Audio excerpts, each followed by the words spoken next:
ਬਿਸਮਿल्लाहिर्रहमानिर्रहीम। एक आबद चिल्ला कट्टन वास्ते जंगल दे विच चला गया। आबद आंदे ने इबादत करन वाले नूं ते चिल्ला आंदे ने 40 दिन। 40 दिनां दा एक चिल्ला हुंदा है ते जिहड़े चिल्ला कट्टदे ने वो 40 दिन आपदे पूरे करदे ने। वो आबद भी जिहड़ा चिल्ला कट्टन वास्ते जदों जंगल दे विच जाके ते उहने अपना डेरा ला दिता।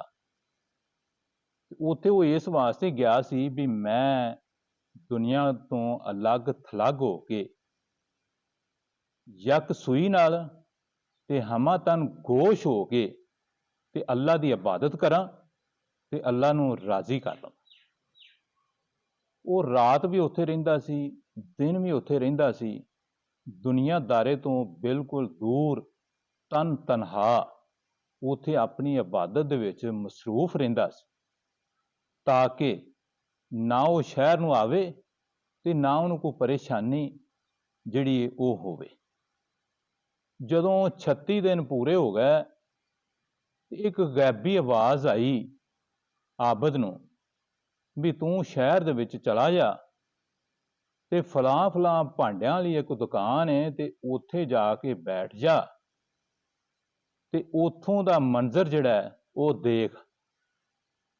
आबद साहब ने जिहड़े वो तैयार हो गए, वो शहर दा रुख उन्हां कर लिया ते टुरदे टरांदे पुछदे पछाणदे वो दुकान जिहड़ी सी मुतलका जिंदा इशारा उन्हां नूं गैबी आवाज़ दे विच हो चुकिया सी, वो दुकान उन्हां लभ लई।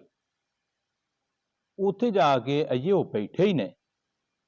एक माई उत्थे आई, उहदे कोल एक पित्तल दी हांडी सी ते दुकानदार नूं आण के कहंदी भी ए हांडी मैं वेचनी है ते इहदा वजन करो ते देखो भी ये तुसीं किन्ने पैसों दी खरीदो दे। दुकानदार ने उसका वजन किया ते माई नूं पुछया, अम्मा जी ये तुसीं हांडी किन्ने दी फरोख्त करनी है? माँ जी ने कहा भी मैं ये 6 रियालां दी फरोख्त करनी है ते मैं पूरे बाजार दे विच मुख्तलिफ दुकानां जिहड़ियां भांडियां वालियां ने सारियां दे कोल गई हां ते सारियां ने उहदा ये वजन कीता है ते मैनूं उन्हां कहा भी माँ जी ये हांडी हैगी 4 रियाल दी ते इस तो वध असीं खरीददार नहीं है। इवें दर्जे बदर्जे मैं सारियां दुकानां ते गई हां लेकिन 4 रियालां तो वध किसी ने पैसे देण ते आमादगी नहीं की। आखिर ते मैं तुहाडे कोल आ गई हां ते मैं ये हांडी 6 रियाल दी वेचनी है ते इस तो घट मैं पैसे लैणे नहीं। दुकानदार ने पूछा, माँ जी ये तुसीं 6 रियाल दी क्यों बेचदे जे? उन्हां कहा भी मेरा पुत्तर बीमार है, डॉक्टर ने जिहड़ा नुस्खा तजवीज़ कीता है वो पूरे 6 रियाल दा ही आंदा है। मैं चाहनी हां भी ये 6 रियाल दी हांडी वेच के अपने पुत्र की दवाई लै जावां ते ओह उहनूं जाके खुआवां ताकि मेरा पुत्र सेहतयाब हो जाए। दुकानदार ने हांडी नूं देखिया, उलट पुलट कीता, उसका वजन कीता। उसने कहा, माँ जी ये हांडी जिहड़ी है तुहाडी 6 रियाल तो ज्यादा है। माँ जी ने पूछा भी वो किन्ने दी हांडी जिहड़ी 6 रियाल तो ज्यादा है?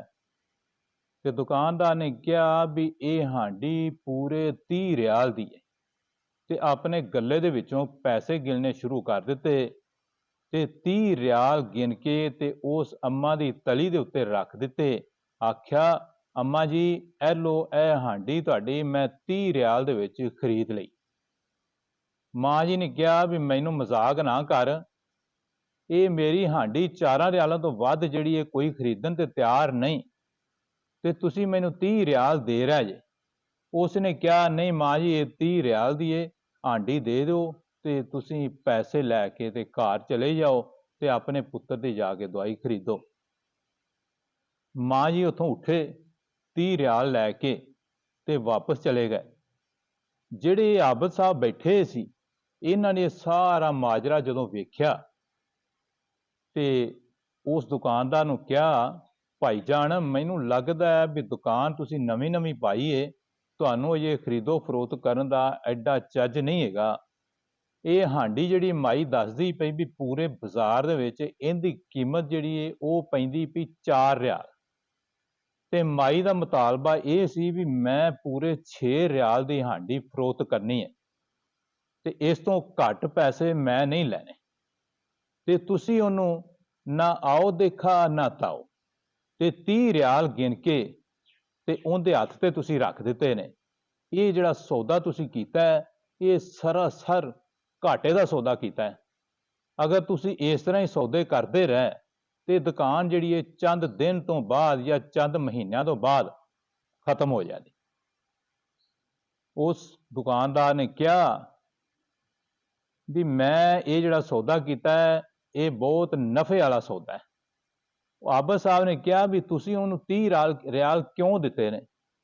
ਦੁਕਾਨਦਾਰ ਨੇ ਕਿਹਾ ਵੀ ਮਾਈ ਦਾ ਪੁੱਤਰ ਬਿਮਾਰ ਹੈ, 6 ਰਿਆਲ ਦੀ ਉਹਦੀ ਦਵਾਈ ਆਉਣੀ ਹੈ ਤੇ ਘਰ ਦਾ ਜਿਹੜਾ ਸਾਰਾ ਸਰਕਟ ਸੀ ਉਹ ਉਹਦੇ ਪੁੱਤਰ ਦੀ ਵਜ੍ਹਾ ਦੇ ਨਾਲ ਚੱਲਦਾ ਸੀ, ਉਹ ਬਿਮਾਰ ਹੋ ਗਿਆ ਤੇ ਹੁਣ ਬਾਹਰੋਂ ਆਮਦਨ ਬੰਦ ਹੋ ਗਈ ਹੈ ਤੇ ਮੈਂ ਉਹਨੂੰ 30 ਰਿਆਲ ਇਸ ਵਾਸਤੇ ਦਿੱਤੇ ਨੇ ਤਾਂ ਕਿ ਘਰ ਦਾ ਸਰਕਟ ਚਲਾਉਣ ਵਾਸਤੇ ਮਾਈ ਨੂੰ ਮਜ਼ੀਦ ਬਰਤਨ ਫਰੋਖਤ ਨਾ ਕਰਨੇ ਪੈਣ।